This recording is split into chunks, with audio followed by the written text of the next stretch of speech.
from last week. Also, there's been 2 different versions of childhood Santas this year. One got a bit of backlash and the other was considered hipster. And what's Christmas without some angels? This week was a Victoria's Secret fashion show. Justin Bieber has another tour, and the Grammys are coming up. We have all that in entertainment news later on.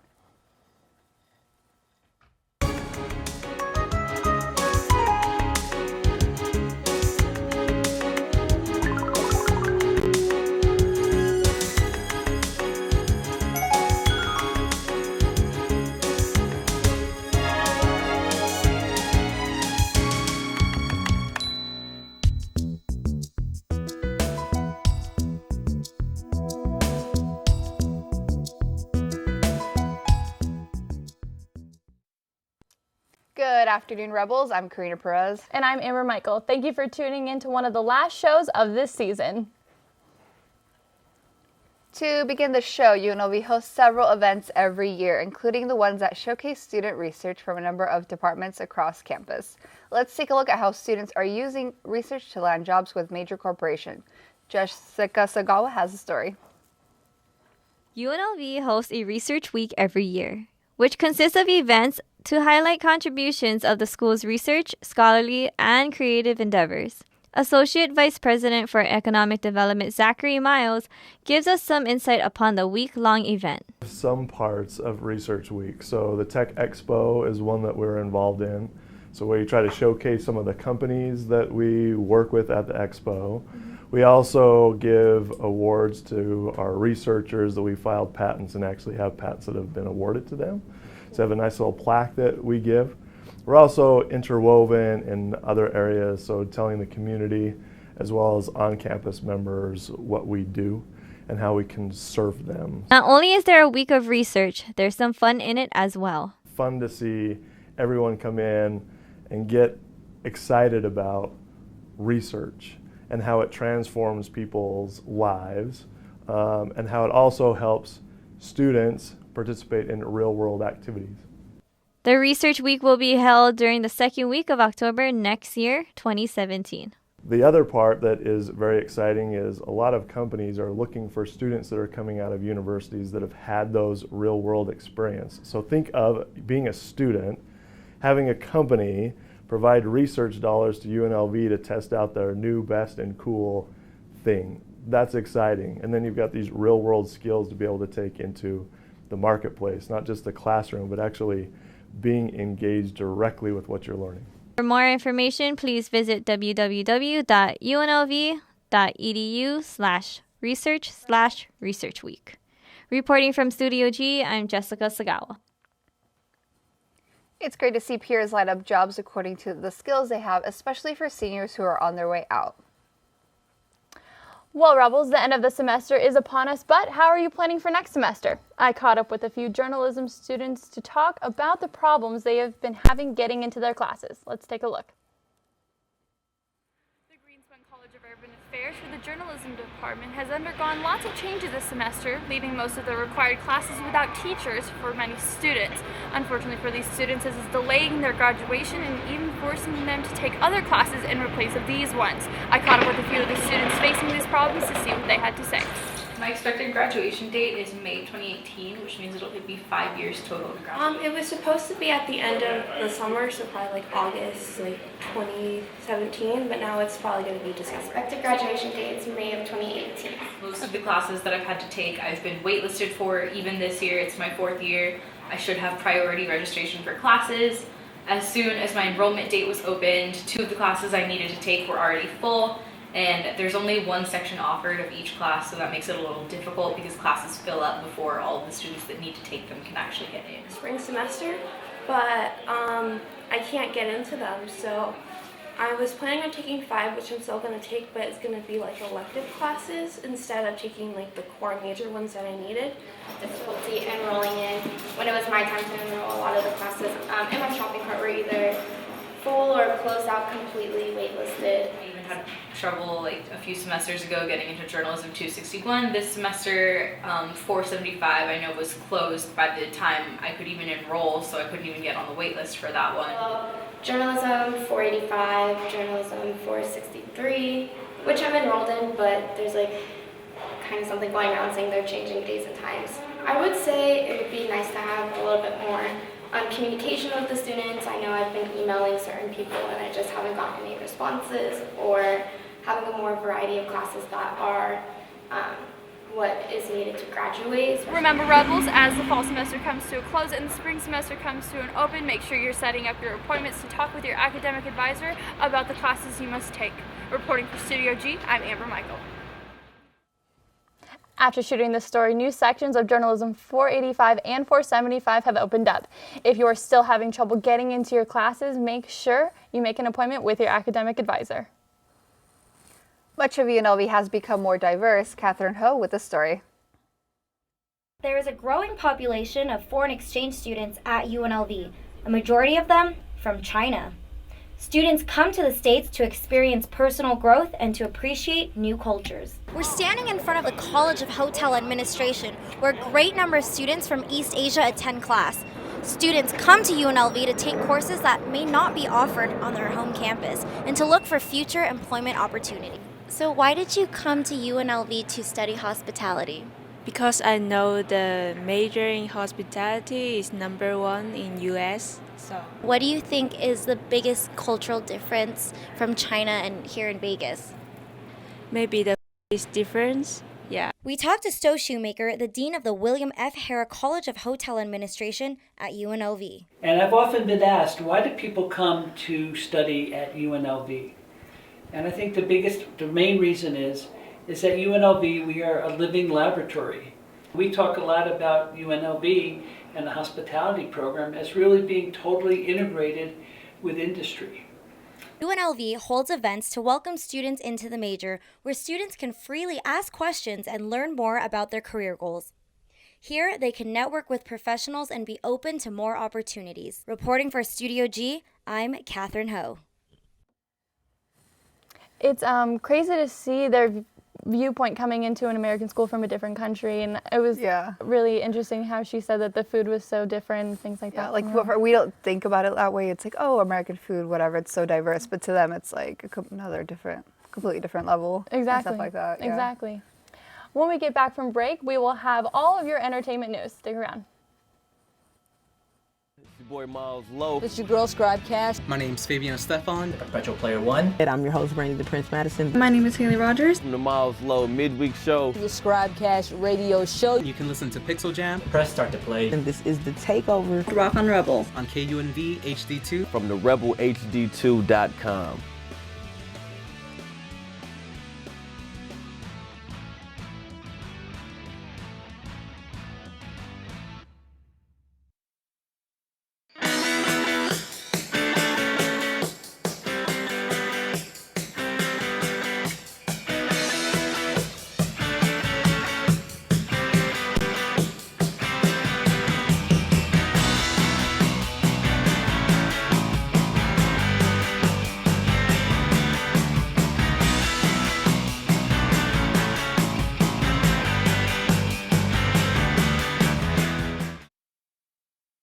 My goal is to be an on-air personality, and that's what my career is.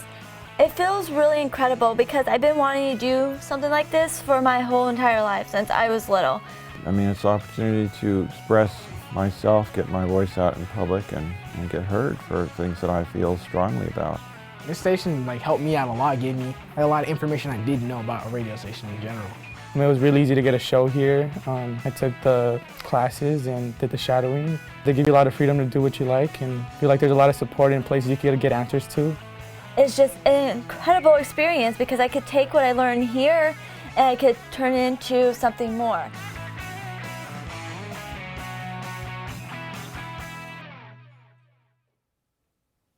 Now we have your entertainment updates for today. The much anticipated annual Victoria's Secret fashion show aired Monday night with the addition of model Bella Hadid. They also added something else to the mix. Victoria's Secret models are known for their long, beachy waves, but this year they did something different. Last year, model Maria Borges made history by rocking her natural short hair, and this year she was joined by more models. Henriette Paul, Jordan Phillips, and Alana Arrington all walked the runway without added extensions or wigs. They also opted to not add extensions to models who didn't have the signature Victoria's Secret long hair. Grammy nominations were revealed this past Tuesday, and Beyoncé is leading the nominations with 9. Kanye, Drake, and Rihanna are in second place with 8 nominations each. Adele and Beyoncé were both nominated for Record of the Year, Song of the Year, and Album of the Year. Beyoncé could make history with 20 past wins. She is on track to surpass Alison Krauss, who has the title of most wins by a female artist with 27 wins. The award show will be hosted by James Corden of The Late Late Show and will air on February 12th. Former astronaut Buzz Aldrin was evacuated from the South Pole on Friday after his medical condition deteriorated. The 86-year-old was a part of a tourist group visiting a South Pole station and was expected to last through December 12th. He is currently in New Zealand under medical watch, where there was fluid found in his lungs, but has responded well to medication. Fortunately for Aldrin, he was able to make it to the South Pole, which was his goal initially, as now the oldest person to reach the South Pole. Justin Bieber fans are getting an early Christmas present this year. The singer just announced that he will be embarking on his first ever stadium tour next year. This means more seats for fans at his shows. Bigger space also most likely means more elaborate production. Details of the tour have not yet been announced. Another star is trying something a little different. UFC lightweight champion Conor McGregor has announced plans to take on some acting. HBO has tapped him to guest star in a few episodes of their hit show Game of Thrones. The report has not yet been confirmed by McGregor yet, but Yahoo Sports reports HBO has been after McGregor for some time now. I am Groot. Mm-hmm. I am Groot. Uh-huh. I'm Groot. No! In movie news right now, you're getting a glimpse of the new Guardians of the Galaxy 2 trailer. The whole gang returns, including Star-Lord, Gamora, and Rocket, and of course, Baby Groot. It stars Chris Pratt, Zoe Saldana, Bradley Cooper, and Vin Diesel. Don't get too excited because you still have half a year until this one is released. Right now, it's slated to premiere in May of 2017. The Boulevard Mall, located on Maryland Parkway, is about to have some big changes coming. The Boulevard Mall has been planning many renovations from its interior and exterior design. Some of the improvements include redesigning the architecture to make it look more modern and an expansion of the front entrance. However, one of the biggest changes is security. The Boulevard Mall is putting aside $1.4 million for the investment. The company is spending $300,000 to install brighter LED lights, which will increase the lighting on the property by 300%. The Boulevard Mall is spending $1 million on landscape renovation, which includes replacing existing shrubbery with a desert landscape for increased visibility. The company is also spending $100,000 per year on increased security personnel. Part of this includes the introduction of the 2 bicycle units and 2 new mobile units. These improvements are part of a collaboration with the Las Vegas Metropolitan Police Department and the Boulevard security team.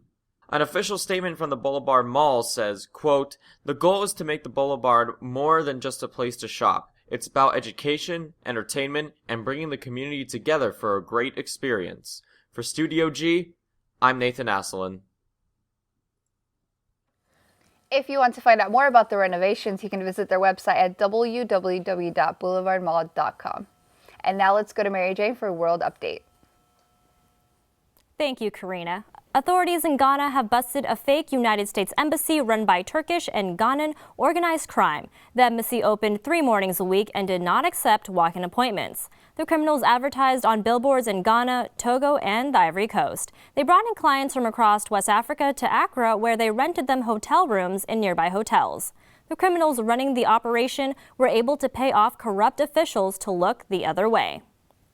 Time magazine announced Donald Trump as their 2016 Person of the Year. The magazine editors chose 11 candidates, which ranged from Hillary Clinton, Beyonce Knowles, the Flint whistleblower Simone Biles, and Mark Zuckerberg. Time magazine makes a selection every year of a person or idea who has influenced the news and world in the past year. Time magazine chose German Chancellor Angela Merkel as last year's 2015 Person of the Year. More than 20,000 people were left stranded at an airport in Chengdu, China, as flights were forced to stay grounded due to heavy smog and fog. Multiple flights to and from Chengdu Shengli International Airport were forced to land at other airports as well. A local Chinese agency called it the worst fog to hit the city in years. Uganda leads the world in fight to uncover a cure for Ebola. Ugandan researcher Francis Kiwiwa is involved in 3 clinical trials in the country that aims to protect patients living in Ebola endemic regions using proteins derived from different strains of the virus. Uganda experienced 5 Ebola outbreaks, and the threat of the disease kills between 50 and 90% of all those affected. While the need for a vaccine is in the works, it isn't that easy. Several Ebola vaccines were tested in the past, but the United States Food and Drug Administration has yet to approve for human use. Mall of America hired its first Black Santa earlier this week. Santa, also known as Larry Jefferson, is a United States Army veteran and spent 4 days listening to kids and picture taking with families by appointment only. Although this is a historic moment for the nation's largest mall, Jefferson says Santa is still just Santa. That's all for your World Update. Back to you, Amber, at the desk. As Mary Jane said, the Mall of America has hired their first Black Santa, but they have also received some backlash. Studio G reporter Kaylee Kirby has more. There have been Black men playing the role of Santa Claus for years now, on Christmas cards, holiday decor, in movies and television shows. Nothing has changed. But for the first time since its opening, the Mall of America in Minnesota has hired a Black Santa, and it is safe to say that the mall has been receiving some backlash. As soon as Santa's debut made national headlines, there were numerous hateful reactions about the choice. Some even called for a boycott of the mall. Landon Luther is the co-owner of the Santa Experience, which has been the photo studio at the mall for 10 years now. Luther said he began his search for a different type of St. Nick in the spring and was able to find him at the Kringle family reunion during the summer. Larry Jefferson, a retired U.S. Army veteran from Irving, Texas, is the Santa impersonator that Luther chose. Jefferson signed a 4-day contract to work in Minnesota and will then head back home to Texas to work the seasonal circuit. Although there was some controversy about having a Black Santa, neither Jefferson nor Luther were discouraged by the negativity. Jefferson considers himself a Santa for all. For Studio G, I'm Kaylee Kirby. There were many different versions of Santas this holiday. Santa is looking a little different in another way this year as well. Lamisha Miller has the details. Christmas has taken on a whole new meaning. Santa Claus has gone hipster. This hipster Santa can be seen at the Portland Pioneer Place Mall. No red suit for this Santa. He wears black glasses, blue jeans, and a funky type sweater. But this hip Santa has something that old St. Nick doesn't have, and that is tattoos, piercing, and a man bun. This is his second year at the mall, and I'm guessing he'll be back for the next Christmas holiday. Reporting for Studio G, I'm Lamitra Miller. Did you see the tattoos that hipster Santa had? No, I didn't catch it. It was like naughty and nice. Oh, very nice. Yeah, so I mean, he's bigger commitment than I was expecting. Exactly, and that man bun, though, my goodness, that man bun. I know. Another one, I don't understand all the controversy behind it. Like, I thought that was a common thing to have, like, a Black Santa. Yeah, but I mean, it was a nice story. I'm glad that we got to see it. Definitely. It's good to see, like, how people perceive different kinds of Santas apart from, like, the typical white, long hair, long beard Santas. Exactly. Did you see the holiday pictures that everyone's been posting? I have, actually. Yeah. They're very nice. I'm happy to see that we actually have viewers that are participating in our hashtags and things like that. We appreciate the viewers who do that. We really do.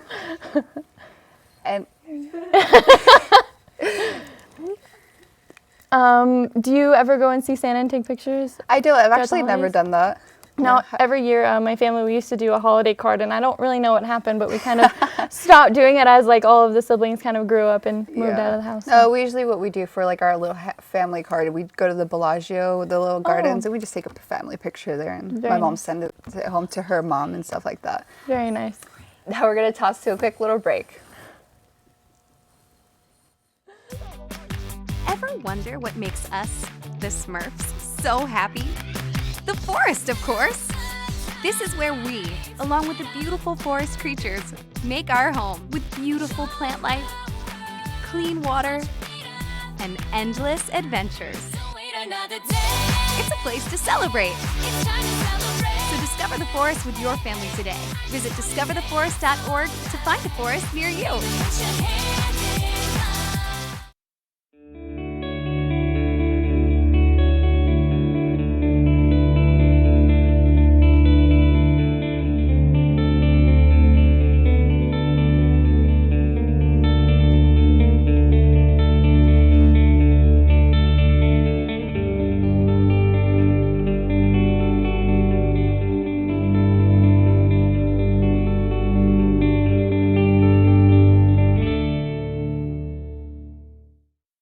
G, at first it looks overwhelming, and at first it looks like it's a lot of work, but I'll tell you what, it's the most beneficial class I've had at UNLV to date, without a doubt.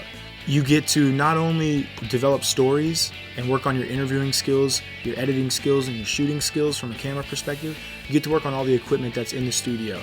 So you're working on audio, you're working on directing, tech directing, you get to produce your own show. You can take a 30-minute newscast and make it your own, and that's really cool about Studio G. Like I said, a lot of it seems overwhelming at first, but it is by far the best class I've taken at UNLV since I've been here. It's awesome. I didn't know what I was getting into. I thought it was just going to be fun, just me in a room playing music.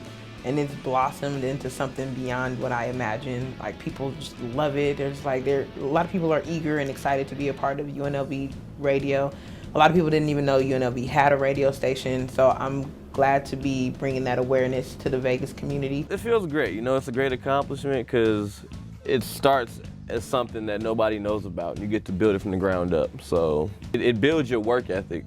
It also gives you a sense of accomplishment when it's like, man, we made it. We did something. We made something that nobody else has made. So it's great to be part of the student community and having to bring something to the student body with music, which is one of my passions. I feel like it's giving me a voice, and not just for me, but for people who has something they are passionate about. And I just want to, keep that conversation going and let other people see what we're talking about here.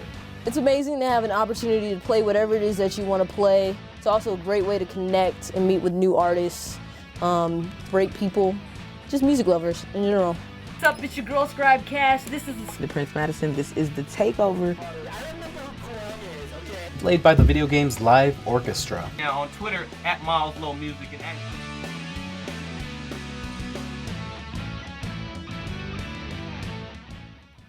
Some cities around the world are putting up their official Christmas trees, but have you ever heard of a Christmas tree being ugly? Well, in Montreal, Canada, people are making fun of their official tree. Some people say that it looks ugly and that the top is chopped and too thin. The 88-foot pine is being called lopsided, scraggly, or even a Charlie Brown tree. The company that delivers the tree admits it didn't have time or money to decorate it the way people wanted it to look. While some people hate it, others are taking to social media to say they love their tree the way it looks. It's that time of year again where malls are filled and people are filling their children's stockings. But not every parent is able to buy their child a gift. That's why a local radio station is holding their annual toy drive. Chelsea Bangle has more. I'm here at the 18th annual Chet Buchanan and the Morning Zoo's Toy Drive, where they're trying to fill these trucks to ensure every child has a toy. We're actually here for the 98.5 KLUC Toy Drive. Chet Buchanan stands on top of a scaffold for 12 days. Lives up there, in fact, never comes down, never even touches the stairs. Chet Buchanan stays on top of the scaffold for 12 days straight to collect toys, bikes, and raise money for teens and children in southern Nevada. I don't know the kids think much of it because they don't know the drama. But for the parents, I mean, that's the part that drives me. Buchanan says standing on top of the scaffold for 12 days straight, even through the cold nights and windy days, is all worth it because the benefit is greater. And the idea that as an adult, you might have to look at them and go, well, Santa just couldn't find your house this year. Are you kidding? It's soul crushing. As a child, I wasn't very fortunate, and it's good to give back when you can. That's the cool thing, is seeing not only the kids that get the toys, but then to see the parents who take pride in dropping off those toys to benefit everyone else in their community. This year, Chet Buchanan and the Morning Zoo's Toy Drive will not receive toys from one of their biggest donors in the past, making this year's goals a little more difficult to reach. But the fact of the matter is, We don't know what we're going to end up this year, but there are people counting on us. So we got to try and make up that ground. The toy drive ends on Monday and they still have a lot of ground to cover. People that come up with tears in their eyes to donate. And you ask them why, and it's, well, 3 years ago, we'd run into whatever situation it was that we ran into, and we needed to get help. And this year we're donating. And they bring that bike, you know, and they like hold it over their head. It's like a trophy. And they're so happy to be able to do it. You know, those are the people we're trying to help. For Studio G, I'm Chelsea Bangle. Right now, the toy drive is on Coca-Cola truck number 9, and they have to fill 30 to meet last year's goal. If you would like to donate, the toy drive is located on West Sahara, west of Jones in the Nevada Energy parking lot. We want to thank you for tuning into Studio G. Remember to follow us on social media at UNLV. I'm Amber Michael.